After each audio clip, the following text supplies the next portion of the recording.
लोकानां त्रिलोकानां यद्विद्यादर्पणायते नमस्ते पार्श्वनाथाय घातिकर्मा विनाशने नागराजेन्द्रविस्तीर्णापणालङ्कृतमूर्ते सरस्वती नमस्तुभ्यं वरदे कामरूपिणि विद्यारम्भं करिष्यामि सिद्धिर्भवतु मे सदा अज्ञानतिमिरान्तानं ज्ञानाञ्जनशलाकया चक्षुरुन्मीलितं येन तस्मै श्रीगुरवे नमः। मंगलम पद्मिनी देवी मंगलम रुक्मिणीशेखरे मंगलम अरुणवर्णावेचा मंगलम धरणप्रिये। बोले देवाधिदेव 24 भगवान की जय। चिंतामणि पार्श्वनाथ भगवान की जय। बोले चरित्र चक्रवर्ती आचार्य श्री शांति सागर जी महाराज की जय। बोले परम पूज्य गणधराचार्य श्री कुंद सागर जी महाराज की जय। बोले परम पूज्य आचार्य श्री गुणभद्र जी महाराज की जय। समस्त मुनि संघ की जय। माता की जय। सद्धर्मान जय। ಭಗವಂತನ ಪಾದಗಳನ್ನು ಭಕ್ತಿಪೂರ್ವಕವಾಗಿ ನಮಸ್ಕರಿಸುತ್ತಾ ಪರಮ ಪೂಜ್ಯ ಆಚಾರ್ಯ ಶ್ರೀ ಗುಣಮತಿ ನಂದಿ ಮುನಿ ಮಹಾರಾಜರ ದಿವ್ಯ ಪಾದಗಳಿಗೆ ಭಕ್ತಿಪೂರ್ವಕವಾಗಿ ನಮಸ್ತೆಗಳನ್ನು ಸಲ್ಲಿಸ್ತಾ ಪೂಜ್ಯ ಆಚಾರ್ಯ ಪೂಜ್ಯ ಮುನಿಶ್ರೀ ಸಂಯಮುನಿ ಮಹಾರಾಜರವರಿಗೂ ಭಕ್ತಿಪೂರ್ವಕ ನಮಸ್ತೆಗಳು ಹಾಗೂ ಎಲ್ಲ ಮಾತಾಜಿಗಳು ವಂದನೆಗಳನ್ನು ಸಲ್ಲಿಸ್ತಾ ಸದ್ಧರ್ಮ ಸಮಯದೊಳಗಡೆ ಈ ದಿವಸ ಯುಗಾದಿ ಹೊಸ ವರ್ಷ ನಮ್ಮ ಚೈತ್ರ ಮಾಸದ ಆರಂಭ ಆಗಿದೆ.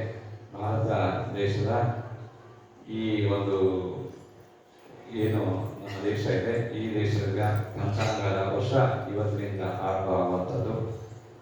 ಸೌರಮಾನ ಮತ್ತು ಚಂದ್ರಮಾನ ಅನ್ನುವಂಥ ಯಾವ ಎರಡು ಪಂಚಾಂಗ ಪದ್ಧತಿ ಇದೆ, ಅದರಲ್ಲಿ ಇವತ್ತು ಚಾಂದ್ರಮಾನ ಯುಗಾದಿ. ಸೌರಮಾನ ಇನ್ನು 14-15 ದಿವಸ ಸೂರ್ಯ ಸಂಕ್ರಮಣದ ಜೊತೆಗೆ ಆರಂಭ ಆಗುತ್ತೆ. ಅದು ಸೂರ್ಯ ಸಂಚಾರದೊಂದಿಗೆ ಸೌರಮಾನ, ಚಂದ್ರನ ಸಂಚಾರದೊಂದಿಗೆ 364-65 ದಿನಗಳ ಸಂಚಾರದೊಂದಿಗೆ ನಿನ್ನೆಗೆ ದಿನ ಮುಕ್ತಾಯವಾಗಿದ್ದು ಇವತ್ತಿನಿಂದ ಹೊಸ ಸಂವತ್ಸರ ಆರಂಭವಾಗಿರುವಂಥದ್ದು. ವಿಶ್ವಾವಸು ಸಂವತ್ಸರ ಅನ್ನುವಂಥದ್ದು. ಹಿಂದಿನ ವರ್ಷ ಯೋಧಿ ನಾಮ ಸಂವತ್ಸರ ಅಂತೇಳಿ ಪಂಚಾಂಗದಲ್ಲಿ 60 ಸಂವತ್ಸರಗಳಿದ್ದಾವೆ. ಅದರಲ್ಲಿ ವರ್ಷಕ್ಕೆ 1 ಸಂವತ್ಸರದ ರೀತಿಯಾಗಿ ನಡೆಯುತ್ತೆ.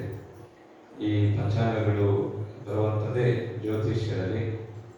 ಆ ಜ್ಯೋತಿಷ್ಯ ಅನ್ನುವಂಥದ್ದು ಆ ಶಬ್ದದಲ್ಲಿ ಬರುತ್ತೆ ಬೆಳಕನ್ನು ನೀಡುವಂಥದ್ದು. ಜ್ಯೋತಿಷ ಯಾವುದು ಬೆಳಕನ್ನು ನೀಡುತ್ತೆ ಅದು ಜ್ಯೋತಿಷ್ಯ ಅಂತ ಹೇಳ್ತಾರೆ. ಅವರು ಜ್ಯೋತಿಷ್ಯವನ್ನು ಹೇಳ್ತಾರೆ, ಅವರು ಜ್ಯೋತಿಷಿ ಅಂತ ಹೇಳ್ತಾರೆ.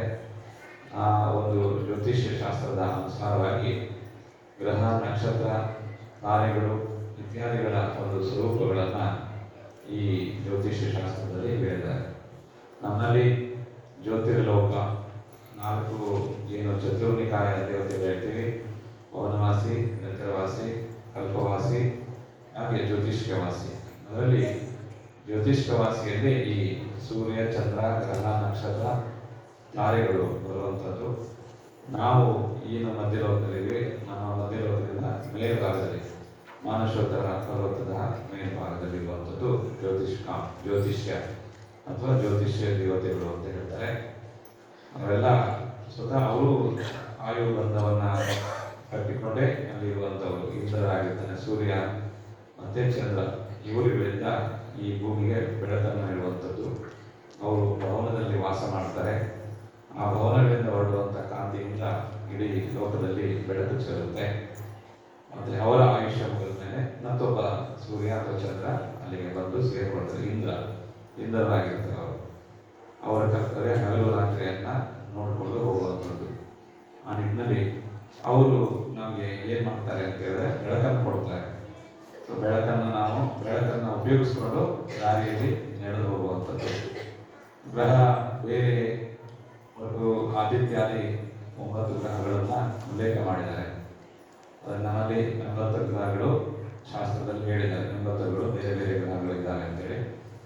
ಈಗ ವಿಜ್ಞಾನ ಹುಡುಕಿರುವಂಥದ್ದು ಹೆಚ್ಚು ಕಡಿಮೆ 14-15 ಗ್ರಹಗಳನ್ನು ಹುಡುಕಿದೆ. ಇನ್ನೂ ಸುಮಾರು ಗ್ರಹಗಳನ್ನು ಶೋಧನೆ ಮಾಡಿ ಹುಡುಕಬೇಕಾಗುತ್ತೆ. ಸೊ ನಾವು ಭೂಮಿ ಅಂದರೆ ಇಡೀ 6 ಖಂಡಗಳನ್ನು ಸೇರಿಸಿ ಒಂದು ಭೂಮಿ ಅಂತ ಹೇಳ್ತೀವಿ. ಅದೇ ರೀತಿ ಸೂರ್ಯ, ಚಂದ್ರ, ಮಂಗಳ, ಬುಧ, ಗುರು, ಶುಕ್ರ 9 ಗ್ರಹಗಳ ಒಂದು ವ್ಯಾಪ್ತಿ ಇದೆ. ಈಗೆಲ್ಲ ರಾಕೆಟ್ ಮೂಲಕ ಚಂದ್ರ ಗ್ರಹಕ್ಕೆ ಹೋಗಿದ್ರು. ವಿಗ್ರಹಕ್ಕೆ ಹೋಗ್ತಾ ಇದ್ದಾರೆ, ಮಂಗಳಕ್ಕೆ ಹೋಗಿದ್ರು. ಇದನ್ನೆಲ್ಲ ನಾವು ಟಿ ವಿಲಿ ಮತ್ತು ಪತ್ರಿಕೆಯಲ್ಲೆಲ್ಲ ಓದ್ತೀವಿ. ಹಾಗೆ ಆ ಭೂಮಿಯ ವ್ಯಾಪ್ತಿ ದೊಡ್ಡದಿದೆ. ಆದರೆ ನಾವು ಇಲ್ಲಿಂದ ಕಳಿಸಿರುವಂಥ ಏನು ರಾಕೆಟ್ ಆ ಭೂಭಾಗ ಸ್ಪರ್ಶ ಮಾಡಿರ್ಬೋದು, ಯಾವುದೋ ಒಂದು ಭಾಗಕ್ಕೆ ಹೋಗಿ ಆ ಭೂಮಿಯ ವಾತಾವರಣವನ್ನು ಅಧ್ಯಯನ ಮಾಡಲಿಕ್ಕೆ ಅಂತೇಳಿ ಕಳಿಸ್ತಾರೆ. ಹಾಗೆ ಚಂದ್ರಲೋಕದಲ್ಲಿ 3 ಚಂದ್ರಯಾನಗಳನ್ನು ನಮ್ಮ ದೇಶದಲ್ಲಿ ವೈಜ್ಞಾನಿಕವಾಗಿ ಸಂಶೋಧನೆ ಮಾಡಿ ರಾಕೆಟ್ಗಳನ್ನ ಮೂಲಕವಾಗಿ ಕಳಿಸಿದ್ರು. ಹಾಗೆ ಚಂದ್ರನ ಭೂಮಿಯ ಮೇಲೆ ಇರುವಂಥ ವ್ಯವಸ್ಥೆಯನ್ನು ನೋಡಿಕೊಂಡು ಬಂದು ಅಲ್ಲಿ ಯೋಗ್ಯವಾಗಿದೆಯೋ ವಾಸ ಮಾಡಲಿಕ್ಕೆ ಅನ್ನೋದನ್ನು ಮನುಷ್ಯ ಕಂಡುಹಿಡಿತಿರುವಂಥದ್ದು. ಹೀಗೆ ಪ್ರತಿಯೊಂದು ಗ್ರಹಗಳ ಭೂಭಾಗ ಇರುತ್ತೆ. ಅವುಗಳ ಒಂದು ಗ್ರಹಕ್ಕೆ ಒಂದು ಗ್ರಹಗಳು ವ್ಯಾಪ್ತಿ ಹೆಚ್ಚೆಚ್ಚು ಆಗ್ತಾ ಇರುತ್ತೆ. ಗ್ರಹಗಳ ಈಗಿನ ಭೂಮಿಯ ವ್ಯಾಪ್ತಿ ನಮಗೆ ಭಾರತದಿಂದ ಅಮೇರಿಕ, ರಷ್ಯಾ ಎಲ್ಲ ಸೇರಿದ ಒಂದು ಭಾರತ ಆಗ್ತಿವೆ. ಹಾಗೆ ದೊಡ್ಡ ಭೂಭಾಗಗಳು ಬೇರೆ ಬೇರೆ ಗ್ರಹಕ್ಕೂ ಸಹ ಇರುತ್ತೆ. ಇವತ್ತು ನಮ್ಮ ದೇಶದಲ್ಲಿ ಹೆಚ್ಚಾಗಿ ಯುಗಾದಿ ಸಂವತ್ಸರವನ್ನು ಆಚರಿಸುವುದರಿಂದ ಹೊಸ ವರ್ಷ ಅಂತೇಳಿ, ಚೈತ್ರ ಹೊಸ ವರ್ಷ ಅನ್ನುವಂಥದ್ದು. ಇಂಗ್ಲಿಷ್ ಹೊಸ ವರ್ಷ ಜನವರಿ 8ನೇ ತಾರೀಕು. ನಮ್ಮದು ಚೈತ್ರ ನವರಾತ್ರಿ, ಇವತ್ತಿಂದ ನವರಾತ್ರಿ ಆರಂಭ ಆಗುತ್ತೆ. ಹಾಗಾಗಿ ಹೊಸ ಚೈತನ್ಯ, ಹೊಸ ಹುರುಪು ಮತ್ತು ಸಮೃದ್ಧಿಗಾಗಿ ಪ್ರಾರ್ಥನೆ ಮಾಡುವಂಥದ್ದು ನಮ್ಮ ಪರಂಪರೆಯಲ್ಲಿ ಬಂದಿರುವಂಥದ್ದು. ಹೊಸ ವರ್ಷ ದಿವಸ ಹೊಸ ಬಟ್ಟೆ, ಮನೆಯನ್ನೆಲ್ಲ ಬಣ್ಣಗಳಿಂದ ಮತ್ತೆ ಅಲಂಕಾರ ಮಾಡಿ ಬೆಳಗ್ಗೆ ಎದ್ದು ಮೊದಲು ಶ್ರೀಮುಖ ದರ್ಶನ, ಭಗವಂತನ ದರ್ಶನ ಮಾಡುವಂಥದ್ದು. ಪ್ರತಿನಿತ್ಯ ದೇವರ ದರ್ಶನ ಮಾಡ್ತೀವಿ. ಎದ್ದು ಯಾವಾಗಲಾದರೂ ಹೋಗಿ ದೇವರ ಮನೆಗೆ ಹೋಗಿ ಕೈ ಮುಗಿತೀವಿ. ಆದರೆ ಈ ದಿವಸ ಹೊಸ ವರ್ಷ ಇರೋದ್ರಿಂದ ಮೊದಲು ದೇವರ ದರ್ಶನ, ಶ್ರೀಮುಖ ದರ್ಶನ, ಆಮೇಲೆ ನಮ್ಮ ಜೀವನದ ನಿತ್ಯ ಕ್ರಿಯೆಗಳು ನಡೀತಾ ಹೋಗುತ್ತೆ. ಈ ರೀತಿಯಾಗಿ ಇವತ್ತಿನ ನಾವು ದಿನವನ್ನು ವಿಶೇಷವಾಗಿ ಆಚರಿಸುವಂಥದ್ದು ನಮ್ಮ ಪರಂಪರೆ. ನಮ್ಮಲ್ಲಿ ವಿಶೇಷವಾಗಿ ಪ್ರತಿ ವರ್ಷವೂ ಈ ಒಂದು ಚೈತ್ರ ಮಾಸದಲ್ಲಿ ಯುಗಾದಿ ದಿವಸ ಪಂಚಾಂಗ ಶ್ರವಣವನ್ನು ಮಾಡಲಾಗುತ್ತೆ. ಎಲ್ಲ ಕಡೆ ಅವರವರು ದೇವಸ್ಥಾನಗಳಲ್ಲಿ ಎಲ್ಲ ಸಂಪ್ರದಾಯಗಳು ಅವರವರು ಯಥೋಚಿತವಾದ ಸಮಯದಲ್ಲಿ ಮಾಡ್ತಾರೆ. ಈ ವರ್ಷ ವಿಶೇಷವಾಗಿ ಪರಮ ಪೂಜ್ಯ ಆಚಾರ್ಯ ಶ್ರೀ ಮುದ್ದುಸಾಗರ ಮಹಾರಾಜರ ಒಂದು ಸಾನ್ನಿಧ್ಯ ಕಳೆದ 20 ದಿವಸದಿಂದ ಸಿಕ್ಕಿತ್ತು. ಇವತ್ತನೇ ಮಧ್ಯಾಹ್ನ ವಿಹಾರವನ್ನು ಮಾಡಿದ್ದಾರೆ. ಪರಮ ಪೂಜ್ಯ ಅವರ ಸಂಘದವರೇ ಆದಂಥ ಆಚಾರ್ಯ ಶ್ರೀ ಗುಡಬದನಲ್ಲಿ ಮುನಿ ಮಹಾರಾಜರವರು, ಅವರು ಸತ್ಸಂಗ ಸಹಿತವಾಗಿ ಏನು ಇತ್ತೀಚೆಗೆ 15 ದಿವಸಗಳ ಹಿಂದೆ ಮುನಿ ದೀಕ್ಷೆ ನೂತನ ಮುನಿ ದೀಕ್ಷೆ ಆಯಿತು. ಆ ದೀಕ್ಷಾ ನಿಮಿತ್ತವಾಗಿ ಬೇಗನೆ ಕ್ಷೇತ್ರಕ್ಕೆ ಒಂದು ವ್ಯವಸ್ಥೆಗಳನ್ನು ನೋಡಿಕೊಂಡು ಒಂದು ಆರಾಧನೆ ಜೊತೆಗೆ ದೀಕ್ಷಾ ಕಾರ್ಯಕ್ರಮವನ್ನು ಆಯೋಜನೆ ಮಾಡಲಾಗಿತ್ತು. ಅದನ್ನೆಲ್ಲ ನೋಡಿರ್ತೇವೆ. ನಂತರ ಭಾರತೋತ್ಸವ ಕಾರ್ಯಕ್ರಮ ಆಯಿತು. ಇವತ್ತು ಮುನಿ ಸಂಘಗಳೆಲ್ಲ ವಿಹಾರಕ್ಕೆ ಸಜ್ಜಾಗಿ ದೊಡ್ಡ ಮಹಾರಾಜರು ಇವತ್ತು ವಿಹಾರ ಆಗಿದೆ.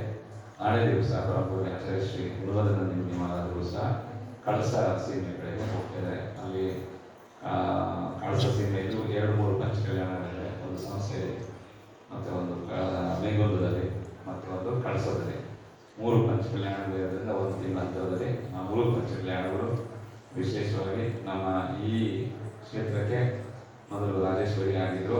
ಈಗ ಆಚಾರ್ಯ ಗುಣವರ್ಧನಂದಿ ಮುನಿ ಮಹಾರಾಜರಾಗಿದ್ದಾರೆ.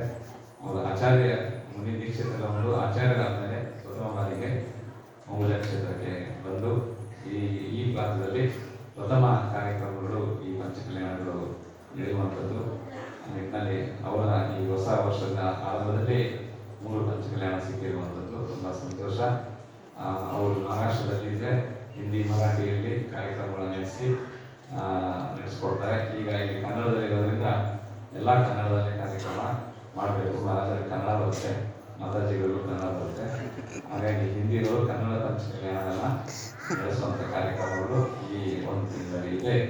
ಪೂಜ್ಯ ಆಚಾರ್ಯ ಶ್ರೀ ಗುಣನಂದಿ ಮುನಿ ಮಹಾರಾಜರು ಇದ್ದರು. ಅವರ ಒಂದು ವಿಶೇಷ ವಾತ್ಸಲ್ಯ ಮತ್ತು ಸೇವೆಯನ್ನು ಮಾಡಿ ಅವರ ದಾರಿಯಲ್ಲಿ ನಡೆದಿರುವಂಥದ್ದು ಪೂಜ್ಯ ಮಾತಾಜಿಗಳು. ಅವರ ದೀಕ್ಷಿತರಾದಂಥವರೇ ಅವರು ಸಹ ಇದೇ ಮಾರ್ಗದಲ್ಲಿ ನಡೆದಿದ್ದಾರೆ.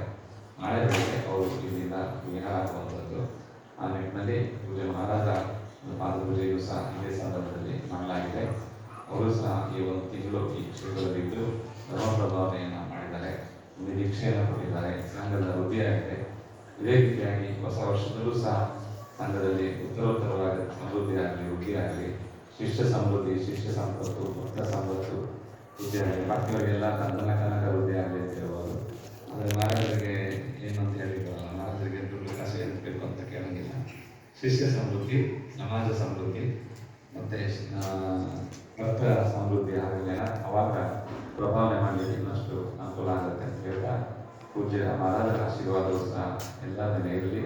ನಾವು ಸಹ ಮುನಿ ದೀಕ್ಷೆಯನ್ನು ಇಲ್ಲಿ ಕೊಟ್ಟು ಕ್ಷೇತ್ರದ ಪ್ರಭಾವನೆ ಇನ್ನಷ್ಟು ಕಾರಣಕರ್ತರಾದರೆ ಸುಮಾರು 60 ವರ್ಷಗಳ ನಂತರ ಮುನಿ ದೀಕ್ಷೆಯಲ್ಲಿ ಕಾರ್ಯಕ್ರಮ ಆಗಿದ್ದು, ಆ ನಿಟ್ಟಿನಲ್ಲಿ ಪೂಜ್ಯ ಜಯಶ್ರೀಯವರ ಒಂದು ಈ ಸಂಘ ಸಾನ್ನಿಧ್ಯದಲ್ಲಿ ಏನಾದರೂ ಯಾವುದೇ ರೀತಿಯಾಗಿ ನಮ್ಮ ಕಾರ್ಯಕರ್ತರು, ಶ್ರಾವಕಿಯರು ಮತ್ತು ಯಾರಿಂದಲೂ ಸಹ ಲೋಪದೋಷ ಉಂಟಾಗಿದ್ರೂ ಸಹ ಅದಕ್ಕೆ ಉತ್ತಮ ಕ್ಷಮೆಯನ್ನು ಕೇಳ್ತೀವಿ. ನಾವು ಯಾವಾಗಲೂ ಈಗ ಈ ಕಡೆ ಹೋದ್ರೆ ಮತ್ತು ವಾಪಸ್ ಈ ಕಡೆಗೆ ಬರಬೇಕು, ಇದೇ ಬಾಟ್ರಲ್ಲೇ ಹಾಕೊಂಡು ಹೋಗಬೇಕು. ಈಗ ಆ ಕಡೆ ಎಲ್ಲ ಓಡಾಡಿ ಮತ್ತೆ ಮುಂಚೆ ಬಂದೆ ಮುಂದೆ ಪ್ರವಾಸವನ್ನು ಮುಂದುವರಿಸಬೇಕಾಗುತ್ತೆ. ಮುಂದಿನ ವರ್ಷ ಮಹಾರಾಷ್ಟ್ರದಲ್ಲಿ ಆಚಾರ್ಯ ದೇವನಂದಿ ಮುನಿಗಳ ಕ್ಷೇತ್ರ ಅಮೋಘ ತೀರ್ಥದಲ್ಲಿ ಪಂಚಕಲ್ಯಾಣ ದೊಡ್ಡವರಿಗೆ ಅಲ್ಲಿ ಅನೇಕ ಜನ ಸಾಧುಗಳು ಹೋಗ್ತಾರೆ. ಹೆಚ್ಚು ಕಮ್ಮಿ ಜಾತ್ರೆಗೆ ಸುಮಾರು ಜನ ಸಾಧುಗಳು ಬರೋರಿದ್ದು ಅಲ್ಲಿ ಕಾರ್ಯಕ್ರಮ ನಿಶ್ಚಿತ ಆಗಿದ್ದರಿಂದ ಕೆಲವರು ಅಲ್ಲಿಂದಲೇ ಹೋದರು. ಇನ್ನೊಂದು ವಾರ ಬಿಟ್ಟು ಇನ್ನೊಂದು ಮನೆ ಸಂಘ ಬರ್ತಿದೆ, ಜೋಪಾಲಿಸಲಿದೆ. ಈಗ ಎಲ್ಲರೂ ಈ ಪಂಚಕಲ್ಯಾಣ ಬಂದವರೆಲ್ಲ ಈ ಸುತ್ತಮುತ್ತ ಓಡಾಡ್ತಾ ಇದ್ದಾರೆ. ಮನೆಗಳು ಯಾವಾಗಲೂ ಬರ್ತಾ ಇರಬೇಕು. ಅತಿಥಿಗಳು ಅಂತ ಹೇಳಿದ್ರೆ ನಮಗೆ ಗೊತ್ತಿರೋರು ನೆಂಟರಿಷ್ಟರು ಬಂದರೆ ಅದು ಏನು ಅತಿಥಿಗಳಲ್ಲ. ಯಾರು ಯಾವಾಗೂ ಒಮ್ಮೆ ನಮ್ಮ ಏನು ಗೊತ್ತೇ ಇಲ್ಲಂಗಿರುವಂಥ ಜನಗಳು ಬಂದಾಗ ಅವರನ್ನು ನಾವು ಸ್ವಾಗತಿಸಿ ಅವರನ್ನು ಸೇವೆ ಮಾಡುವಂಥದ್ದು ಅದು ಉತ್ಕೃಷ್ಟವಾದ ಅತಿಥಿ ಅಂದರೆ ದಿಗಂಬರ ಮುನಿಗಳು ತ್ಯಾಗಿಗಳಿರ್ತಾರೆ. ಅವರ ಎಲ್ಲ ಸರ್ವಸಂಗ ತ್ಯಾಗ ಮಾಡಿ ಏನು ಧರ್ಮ ಪ್ರಭಾವನೆ ಮಾಡ್ತಿದ್ದಾರೆ ಅಂಥವರ ಒಂದು ಸೇವೆ ಮಾಡುವಂಥದ್ದು, ಆಹಾರವನ್ನು ದಾನ ಮಾಡುವಂಥದ್ದು ಮತ್ತು ವೈಯಾರಿಕ ಇತ್ಯಾದಿಗಳನ್ನು ಮಾಡುವುದರಿಂದ ನಮ್ಮ ಆತ್ಮ ಪ್ರಭಾವನೆ ಮತ್ತು ಶ್ರಾವಕ ಧರ್ಮದ ಕರ್ತವ್ಯಗಳೇನಿದೆ ಆ ಕರ್ತವ್ಯಗಳ ಪರಿಪೂರ್ಣತೆಗೆ ಕಾರಣ ಆಗುತ್ತೆ ಅಂತ ಹೇಳ್ತಾ ಪುನಃ ಆಚಾರ್ಯ ಶ್ರೀಯವರ ಸಂಘಕ್ಕೆ ನಮಸ್ಕಾರ ಸಲ್ಲಿಸಿ ನಾವು ಇದೇ ರೀತಿಯಾಗಿ ಇನ್ನಷ್ಟು ಧರ್ಮ ಪ್ರಭಾವನೆ ಈ ಹೊಸ ವರ್ಷದಲ್ಲಿ ಆಗಲಿ. ಅನೇಕ ಧರ್ಮ ಪ್ರಭಾವನೆ ಕಾರ್ಯಕ್ರಮಗಳು, ಪಂಚಕಲ್ಯಾಣ ಪ್ರತಿಷ್ಠೆ ಮತ್ತು ಸ್ವಾಧ್ಯಾಯ ವೃದ್ಧಿ ಸಮೃದ್ಧಿ ಆಗಲಿ ಅಂತೇಳಿ ವ್ಯಕ್ತಿತ್ವವನ್ನು ನಮಸ್ಕಾರ ಸಲ್ಲಿಸಿ ಮಾತುಗಳಿಗೆ ವಿರಾಮ ಕೊಡ್ತೀವಿ. ನಾವು ನಮ್ಮೆಲ್ಲರಿಗೂ ಕನ್ನಡದಲ್ಲಿ ಆಶೀರ್ವಾದವನ್ನು ಮಾಡಬೇಕು ಅಂತೇಳಿ ಹೇಳ್ಕೊಡ್ತೇವೆ.